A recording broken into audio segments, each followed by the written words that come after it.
مولانا رومی رحمت اللہ علیہ فرماتے ہیں کہ ایک شخص مسجد میں نماز ادا کرنے کے لیے اندھیری رات میں گھر سے نکلا۔ اندھیرے کی وجہ سے ٹھوکر لگی اور وہ منہ کے بل کیچڑ میں گر گیا۔ کیچڑ سے اٹھ کر وہ گھر واپس گیا اور لباس تبدیل کر کے دوبارہ مسجد کی طرف چل دیا۔ ابھی چند قدم ہی چلا تھا کہ دوبارہ ٹھوکر لگی اور وہ دوبارہ کیچڑ میں گر گیا۔ کیچڑ سے اٹھ کر وہ ایک بار پھر گھر واپس گیا اور لباس تبدیل کر کے مسجد جانے کے لیے دوبارہ گھر سے نکل آیا۔ اپنے گھر کے دروازے پر اسے ایک شخص ملا جو اپنے ہاتھ میں ایک روشن چراغ تھامے ہوئے تھا۔ چراغ والا شخص چپ چاپ نمازی کے آگے آگے مسجد کی طرف چل دیا۔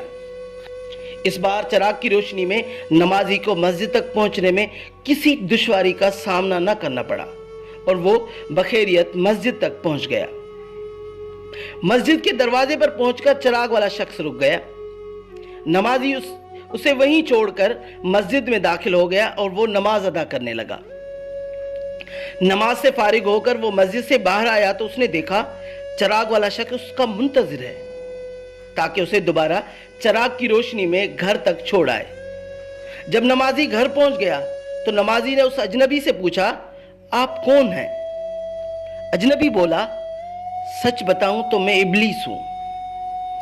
نمازی کی حیرت کی انتہا نہ رہی۔ اس نے پوچھا، تجھے تو میری نماز رہ جانے پر خوش ہونا چاہیے تھا، پھر تو چراغ کی روشنی میں مجھے مسجد تک کیوں لایا؟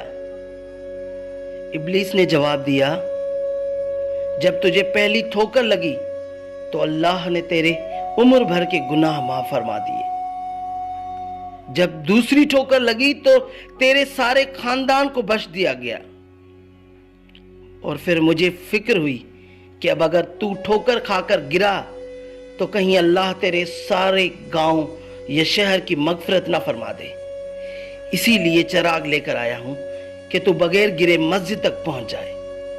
اللہ تو ہمیں نمازی بنا، اللہ تو ہمیں پکا اور سچا نمازی بنا، اللہ تو ہمیں ایک نماز قضا نہ کرنے کی توفیق عطا فرما، اللہ تو ہمیں نبی کا پکا امت